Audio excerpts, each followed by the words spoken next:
अस्सलाम वालेकुम ख़वातीन व हज़रात। उम्मीद है कि आप खैर खैरियत से होंगे। मेरा नाम वक्कास है और मैं कनाडा में रहता हूँ।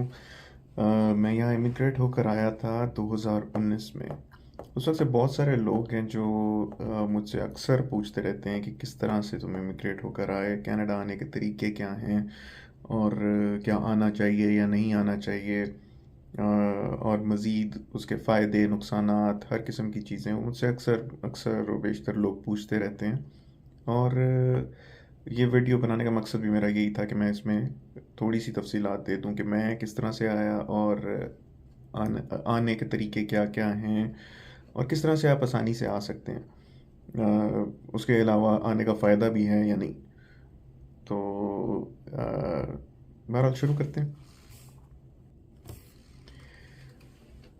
तो जी मेरा जो मैंने पहली दफ़ा सोचा था कनाडा आने का वो था 2016-17 की बात होगी।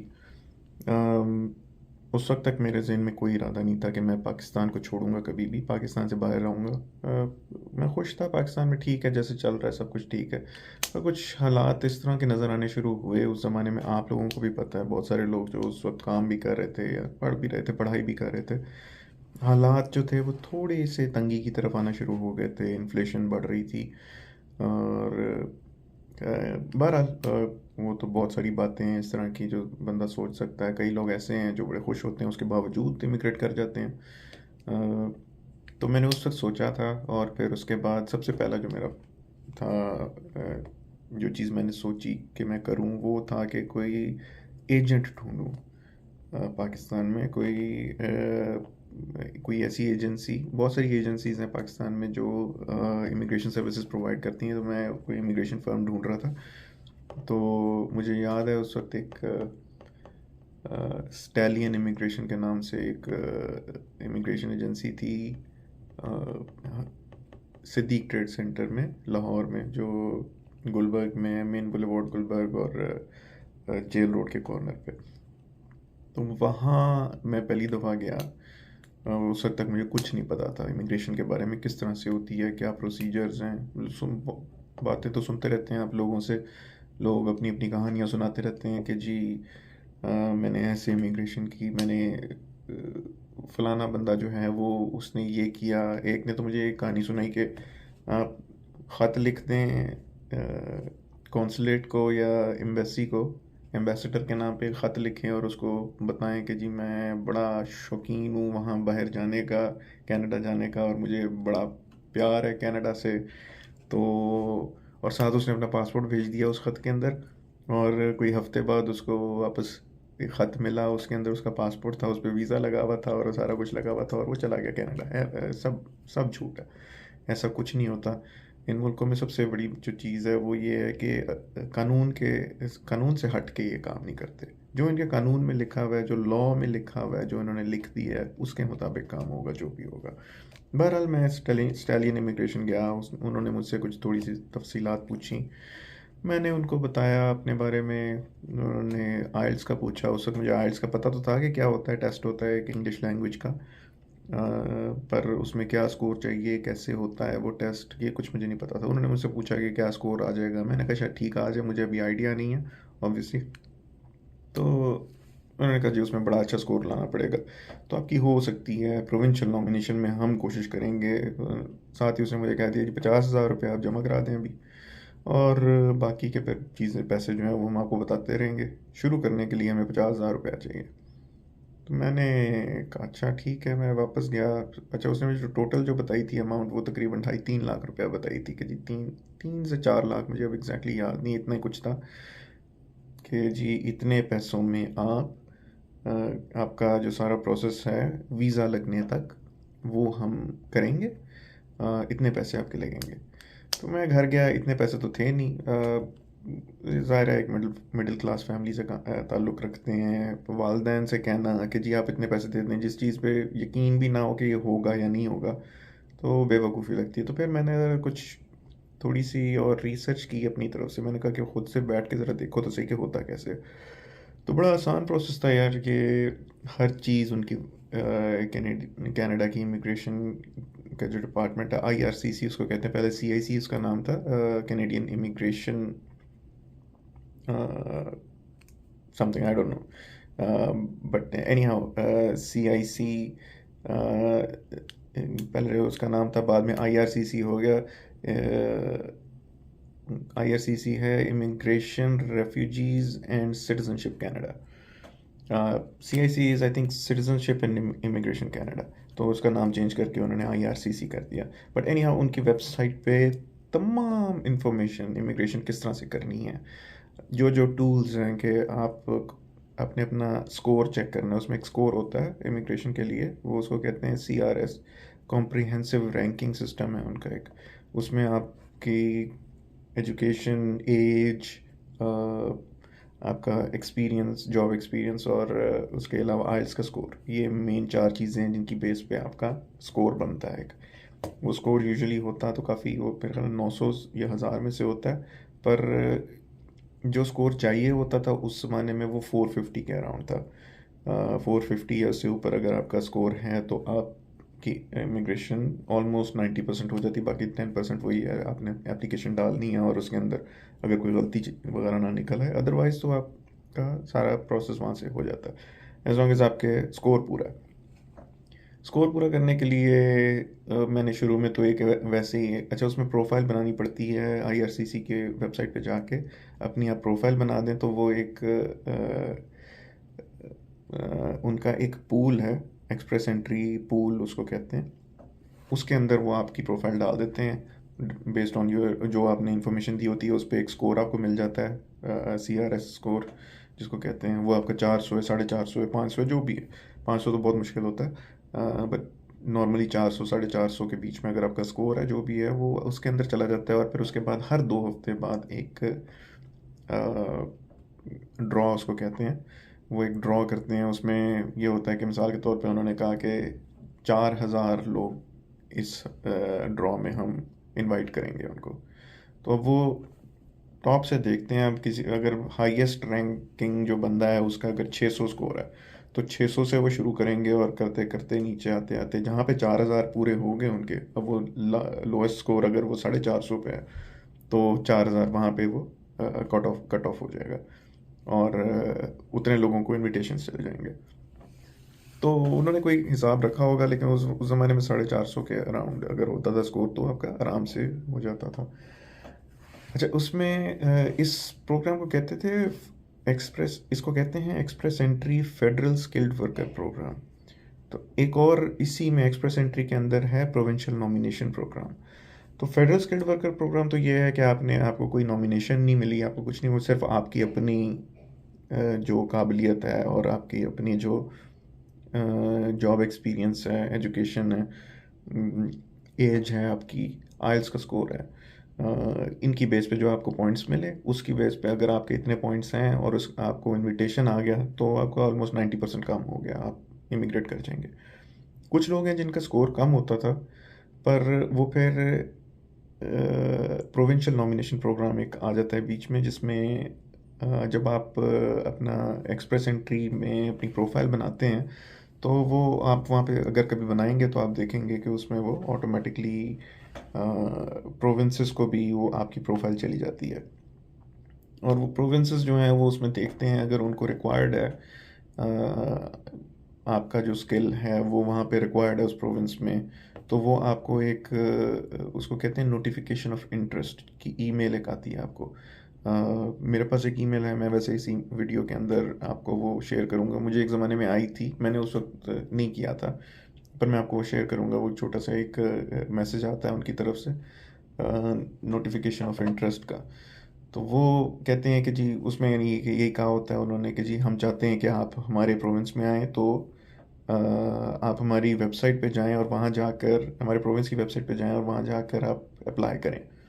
तो ये दूसरा तरीका है। जो मैंने जो किया वो पहला तरीका जो मैं बता रहा था आपको, वो फेडरल स्किल्ड वर्कर प्रोग्राम है। उसमें आपको कोई नॉमिनेशन की ज़रूरत नहीं होती किसी प्रोविंस की, डायरेक्टली आपका हो जाता है वो फेडरल गवर्नमेंट की तरफ से। जब नॉमिनेट आप होते हैं अगर किसी प्रोविंस की तरफ से, तो आपके 600 पॉइंट्स ऐड हो जाते हैं। आपका जो भी स्कोर है, आपका 300 है, 350 है, 400 है, और एक प्रोविंस ने आपको नॉमिनेट कर दिया तो 600 ऐड हो जाएगा उसके अंदर। तो आपका डेफिनेट होता है कि आपका अगला जो भी ड्रॉ होगा उसके अंदर आपका नाम आ जाएगा और आपको वो कह देंगे कि आप अप्लाई करें। अच्छा, अप्लाई क्या करें? जब आपका नाम आता है ड्रॉ के अंदर, तो वो ये नहीं होता है उसका मतलब कि आपकी इमिग्रेशन हो गई। वो बेसिकली आपको एक भेजते हैं उसको कहते हैं इनविटेशन टू अप्लाई, ITA। वो आपको एक मेल आती है, उसमें आप जब जाते हैं वो आपके सामने पूरी एक एप्लीकेशन खुल जाती है, तब आप अप्लाई करते हैं एक्चुअली। उससे पहले आपने सिर्फ एक अपनी प्रोफाइल बनाई होती है, आपने अप्लाई नहीं किया होता, एक प्रोफाइल बनाई होती है कि जिसकी बेस पे वो आपको इनविटेशन भेजेंगे कि आप अप्लाई कर सकते हैं। तो जब इनविटेशन टू अप्लाई आता है तो फिर आप अपनी सारी इंफॉर्मेशन दोबारा डालते हैं, और फिर उसके बाद जो आपने पीछे इंफॉर्मेशन अपनी प्रोफाइल में दी होती है कि आपने इतनी एजुकेशन थी आपकी, इतना आपका एक्सपीरियंस था, वो आप उसके अंदर डॉक्यूमेंट्स लगाते हैं प्रूफ के तौर पे। उसमें भी बहुत सारी चीज़ें थोड़ा सा कॉम्प्लिकेटेड होता है, लेकिन वो अगर आपने सारी तैयारी उसकी की हो तो आपको पता चल जाता है। मैंने उसके लिए काफ़ी टाइम लगाया था, बहुत सारी चीज़ें देखी थी, यूट्यूब पे बहुत सारी वीडियोस हैं उसके बारे में, आप वो खोल कर चेक कर सकते हैं। और कोई इतना बड़ा वो भी मसला नहीं है, समझ आ जाती है एज लॉन्ग एज आपके सारी चीज़ें पूरी हैं, क्वालिफ़िकेशन है, जॉब एक्सपीरियंस है, तो मसला कोई नहीं होना चाहिए। मैं आपको, अगर आप लोग चाहेंगे तो मैं बाद में इसके बारे में एक और वीडियो भी बना सकता हूँ, जिसमें आपको मैं सारी तफसीलात बता सकता हूँ कि क्या क्या कहाँ कहाँ से मैंने इन्फॉर्मेशन ली और वो किस तरह से मुझे काम आई। क्योंकि छोटी छोटी चीज़ें होती हैं जिसमें बहुत कई दफ़ा कंफ्यूजन हो जाती है लोगों को। उनको ये नहीं समझ आती कि इस अगर उन्होंने कोई फॉर्म पे कोई सिंपल सी एक चीज़ लिखी हुई है, फॉर एग्जांपल कि आपने कितने साल काम किया है किसी जगह पे। अब उसमें कई दफ़ा ये होता है लोग बड़ा डायरेक्टली लिख देते हैं, लेकिन उसके अंदर ना आगे ब्रैकेट्स में उन्होंने कोई चीज़ लिखी होगी कि उनको क्या एग्जैक्ट चाहिए। आ, लोग अपनी तरफ से समझ के कुछ लिख देंगे, और बाद में वो जब रिव्यू होगी एप्लीकेशन तो उसमें वो बहुत यानी अक्सर तो वो पूछ लेते हैं दोबारा से उसके बारे में, कोई आपसे एक्सप्लेनेशन मांग लेते हैं, अदरवाइज रिजेक्ट भी हो सकता है। बट एनी, इसलिए मैं ना कोई गलती नहीं चाहता था, तो मैंने बहुत उसके लिए तैयारी की। मैंने तकरीबन मेरा ख्याल है 2-3 महीने तो कम से कम लगाए होंगे सिर्फ चीज़ें समझने में पूरी एप्लीकेशन के अंदर, कि क्या क्या उनको चाहिए स्पेसिफिकली। फॉर एग्जांपल आपकी जो जॉब होती है, आपने जहाँ पे काम किया है, अब उनको एक जॉब लेटर चाहिए होता है। उस जॉब लेटर का पूरा एक फॉर्मेट है जो जिसमें उनको चाहिए। आप किसी भी कंपनी में जहाँ पे आपने काम किया, अगर आप उनसे एक्सपीरियंस लेटर मांगेंगे, वो आपको एक सिंपल सा एक्सपीरियंस लेटर दे देंगे जिसमें बता देंगे जी आपने इस फलाना काम किया, आपने इस वक्त शुरू किया था और आज तक आप लगे हुए हैं, या फिर आपने इस डेट से लेके इस डेट तक इस कंपनी के अंदर काम किया है और इस पोजीशन में काम किया है। बस इतना सा उन्होंने दिया होगा, ये चीज़ नहीं चाहिए उनको। इधर जो IRCC को, जो कनाडा के इमिग्रेशन वालों को जो चाहिए, वो इमिग्रेशन ऑफिसर जो देखता है, वो एक बाकायदा रिक्वायरमेंट है उसकी, उसके अंदर जिस तरह हर पोजीशन तो ऑब्वियसली आपने मेंशन करनी है, कौन सी डेट से कौन सी डेट तक आप किस पोजीशन में थे, और फिर उसके बाद आपका पूरा जो जॉब डिस्क्रिप्शन है वो पूरी चाहिए होती है उसके अंदर।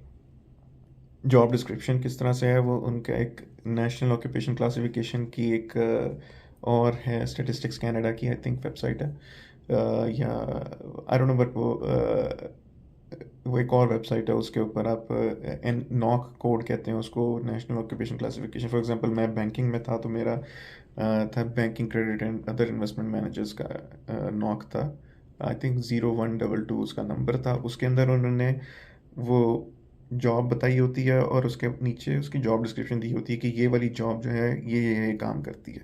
अब उसमें अगर 10 चीज़ें लिखी हुई हैं तो एटलीस्ट आपका 70% जो आप जॉब, अगर वो नॉक कोड आप सेलेक्ट कर रहे हैं अपना, कोई भी फाइनेंस का हो सकता है, किसी भी चीज़ का हो सकता है, सेल्स का हो सकता है, उसके अंदर जो उन्होंने दी हुई हैं अपनी वेबसाइट के ऊपर जो जॉब डिस्क्रिप्शन, एटलीस्ट आपकी जो जॉब डिस्क्रिप्शन जो आप लेंगे लेटर अपनी कंपनी से जिसमें डिटेल्स लिखी होंगी, उसका 70% एटलीस्ट जो है वो मैच करना चाहिए। 70 या इससे ज़्यादा, इससे कम होगा तो रिजेक्ट हो सकता है, क्योंकि ये कह देंगे कि नहीं, जो आपने नॉक या नॉक कोड या नेशनल ऑक्यूपेशन क्लासिफिकेशन कोड जो सेलेक्ट किया था वो आपसे मैच नहीं करता आपके वर्क एक्सपीरियंस के साथ, रिलेटिव नहीं है, रेलेवेंट नहीं है।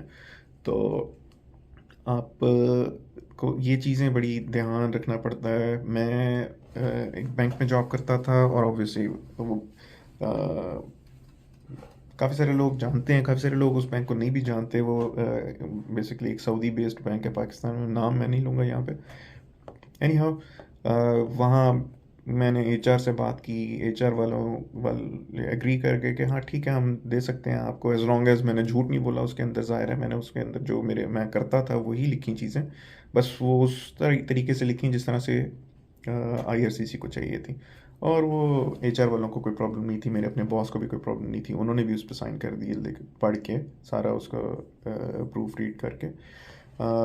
एनी वो मैंने लगाया। और मज़े की बात यह है कि 2019 अच्छा 2016-17 में तो मैंने सोचा था, उसके बाद फिर आपको पता है 100 चीज़ें होती हैं, छोड़ के आना, बड़ी चीज़ें सोची, कई दफ़ा रुक गया कि नहीं करता, क्या करना है ये करके। 2018 में मैंने अपना आइल्स का एग्ज़ाम दिया, स्कोर अच्छा आ गया उसमें। मुझे अभी भी याद है लिसनिंग में मेरा, अगर अच्छा आपका आइल्स का अगर नहीं पता तो उसमें 4 मॉड्यूल्स होते हैं, लिसनिंग, रीडिंग, राइटिंग और स्पीकिंग। वो 4 अलग अलग होते हैं और उन सब का स्कोर होता है, सेपरेट बैंड्स होते हैं उन सब के। तो मेरा लिसनिंग में 9 आ गया, रीडिंग में 8 आ गया, बाकी राइटिंग और स्पीकिंग में 7 आ गया। और ये स्कोर इतना था कि उसमें मेरे पॉइंट्स काफ़ी बढ़ गए, ये अच्छा स्कोर था। तो खैर मैं खुश था। मैं ऑब्वियसली मेरा मकसद था वो पूरा हो रहा था उससे, इस स्कोर से। तो इसलिए मैंने ये जब 2018 में कर दिया तो मुझे यकीन था कि अब मेरे इमिग्रेशन का कोई मसला नहीं, अब हो जाएगी। अब प्रॉब्लम ये फिर से मैं रुक गया। फिर वो थोड़ा सा होता है, घर वालों की तरफ से भी होता है, फिर खुद भी बंदा सोचता है कि घर वालों को छोड़ के जाना पड़ेगा, पता नहीं कब वापस आऊँगा।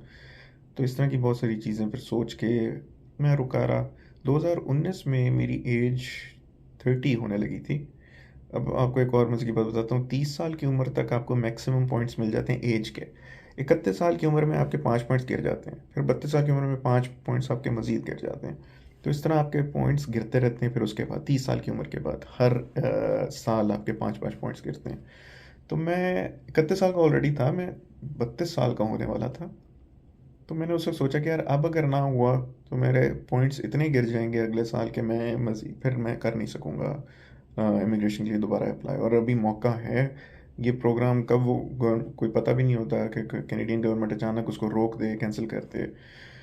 तो 2019 में मैंने अप्लाई किया, अप्रैल में अल्लाह का शुक्र है खैर खैरियत से सब कुछ हो गया। वो अप्रैल के एंड में मैंने अप्लाई किया और 4 नवंबर या 5 नवंबर को मुझे ईमेल आई थी, एग्जैक्टली 6 महीने बाद। और 6 महीने का ही प्रोसेस है, जब आप अप्लाई कर देते हैं तो उसके बाद 6 महीने का प्रोसेस है। 6 महीने, अच्छा इससे पहले मैं आपको बता देता हूँ अप्लाई करने से पहले आईटीए मुझे किस तरह आया। वही मैंने अपनी प्रोफाइल बनाई, फेबररी मार्च की बात होगी, मैंने प्रोफाइल अपनी बनाई है। और अगला जो ड्रॉ हुआ उसके अंदर, अच्छा मेरा स्कोर था 457, मार्च में मैंने बनाई है। और हाँ सॉरी, फरवरी के एंड में मैंने बनाई है, मार्च 1 को मेरे बर्थडे था तो उसकी वजह से मेरे 5 पॉइंट्स गिर गए। मेरा 457 था जब मैंने बनाई, तो 5 पॉइंट्स गिर गए और 452 पे आ गया। एनीवेज उसके बाद जो अगला ड्रॉ हुआ उसमें इतफाक से 452 ही था लास्ट जो स्कोर था जिसको इनविटेशन आया, और मुझे इनविटेशन आ गया उसमें।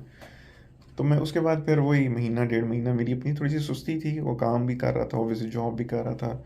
तो उस दौरान खैर मैंने अपने डॉक्यूमेंट्स वगैरह जमा करके आराम आराम से मैंने उसको अपनी जो एप्लीकेशन थी उसको फिल करता रहा, उसके अंदर डॉक्यूमेंट्स डालता रहा, हर चीज़ जिस तरह से रिक्वायर्ड थी।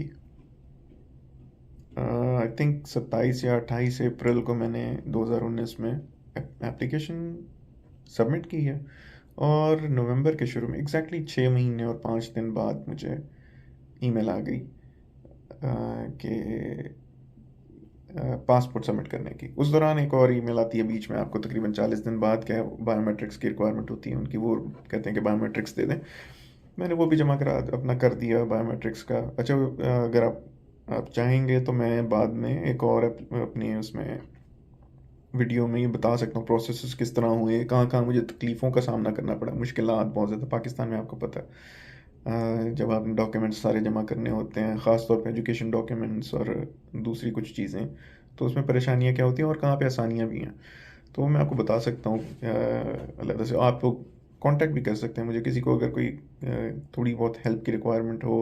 मुझे पता है प्रोसेसेस थोड़े से चेंज हो चुके हैं अब तक, पर फिर भी जहाँ तक हो सकेगा मैं हेल्प कर सकता हूँ, बता सकता हूँ जहाँ तक मुझे पता होगा, जहाँ तक मुझे इल्म होगा मैं आपको ज़रूर बताऊँगा।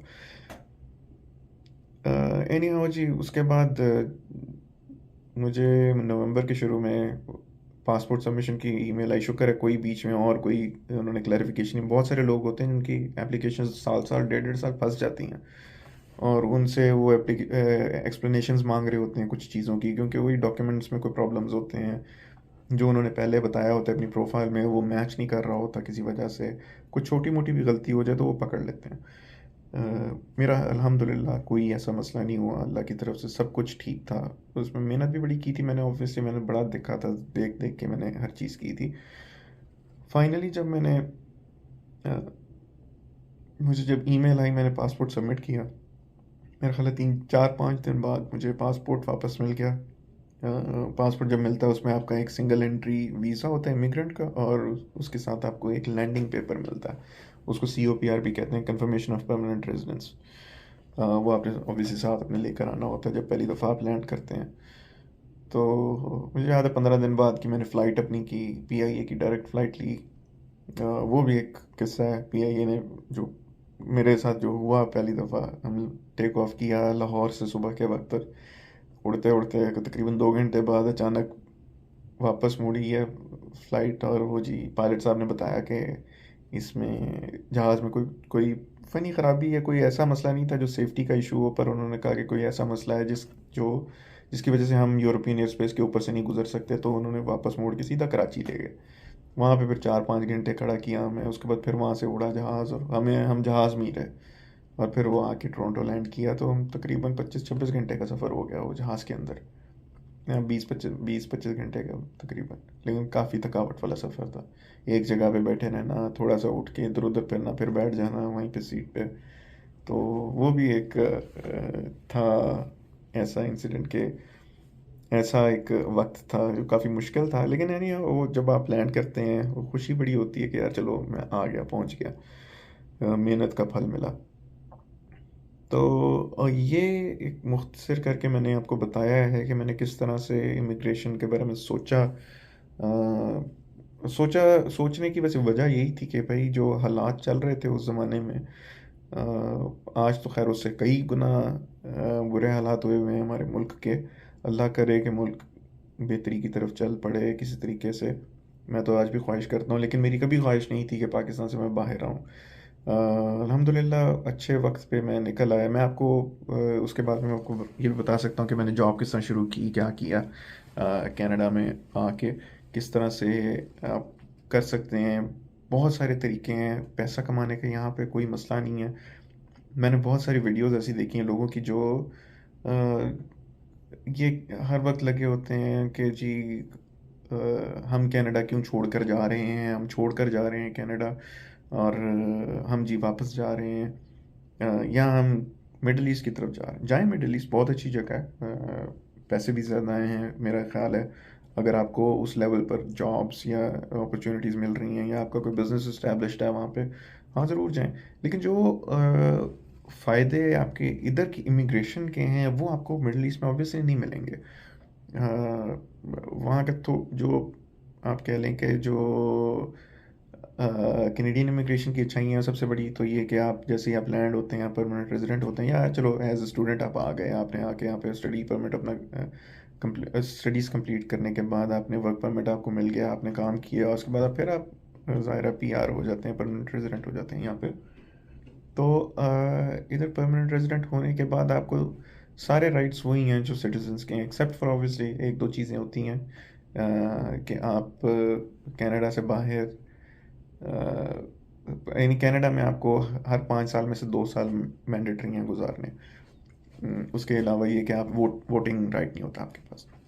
बाकी तो आपके हर चीज़ होती है आपके पास। हेल्थ है, हेल्थ बेनिफिट्स, उसके बाद बच्चों की एजुकेशन फ्री, अपॉर्चुनिटीज़ बहुत सारी हैं। आप जो मर्ज़ी कारोबार करें, अपनी मर्ज़ी से करें। आप जॉब करना चाहते हैं जॉब करें, सब कुछ करें। घर ख़रीदें, हमेशा के लिए यहाँ पर रहें।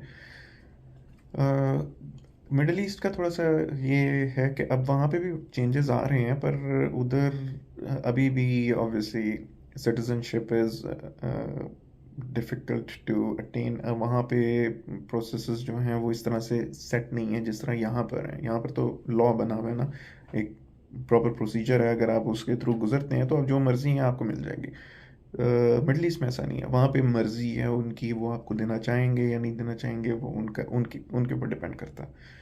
तो मैं ये नहीं कह रहा कि मिडल ईस्ट इज़, मैं खुद वहाँ पे काम कर चुका हूँ और मुझे पसंद है बहुत ज़्यादा। हो सकता है मैं कभी मूव भी कर जाऊँ वहाँ पे।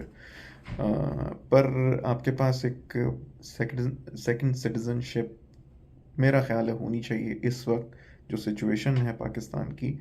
अगर आप पाकिस्तान में रहकर कुछ कर सकते हैं, अपने लिए बेहतर कर सकते हैं और आप अच्छी ज़िंदगी गुजार रहे हैं तो नो प्रॉब्लम, बहुत अच्छी चीज़ है।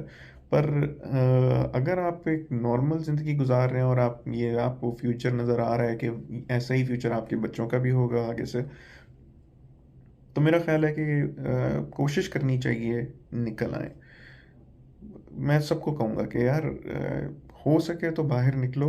और वही, कई लोगों से मैं सुनता भी हूँ, बड़ी अच्छी बात भी है ये। आप बाहर आएँ, आके काम करें, रेमिटेंस पाकिस्तान भेजें। पाकिस्तान की मदद ये भी है, ये तरीका है मदद करने का पाकिस्तान की। मैं तो आज भी चाहूँगा यार पाकिस्तान के हालात अच्छे हो जाएँ, सब कुछ अच्छा हो जाए, वहाँ पे कोई तरक्की की रास्ता एक नज़र आ रहा हो कि पाकिस्तान तरक्की की तरफ जा रहा है, तो मैं भी फ़ौरन सब कुछ छोड़ के वापस पाकिस्तान चला जाऊँगा, वहाँ पे काम करूँगा। मैं क्यों यहाँ पे ज़ाहिर है अपनों से दूर क्यों आके बैठेगा कोई भी।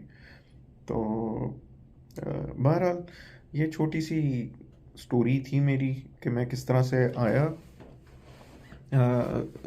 कनाडा। और अगर आप लोग चाहेंगे तो मैं आपको अगली वीडियोस में कनाडा के बारे में बता भी सकता हूँ कि यहाँ पे क्या क्या मौक़े हैं। कोई नया आता है तो उसको फ़ौरन आके करना क्या चाहिए, जॉब्स किस तरह से करनी चाहिए। मैं पहले जॉब करता था, मैंने अपना काम शुरू कर दिया ख़ुद से अपना। यहाँ पे अपॉर्चुनिटीज़ बहुत हैं, कारोबार में पैसा बहुत है। बहुत सारे तरीके हैं, बहुत सारे मुख्तलिफ़ कारोबार हैं, मैं आपको उसके बारे में भी बता सकता हूँ। अगर आप लोग चाहेंगे तो मैं मज़ीद वीडियोस बना के उसमें तफ़सीलात दे दूँगा। एनी हाउ जी, अब वक्त मेरे पास थोड़ा है, मुझे कुछ और काम भी करने हैं, तो इंशाल्लाह दोबारा मुलाकात होगी आप लोगों से वीडियो के थ्रू होपफुली। अपना ख्याल रखिएगा। कोई भी सवाल हो ज़रूर मुझसे पूछिएगा, मैं ज़रूर जवाब दूँगा। अल्लाह हाफ़िज़।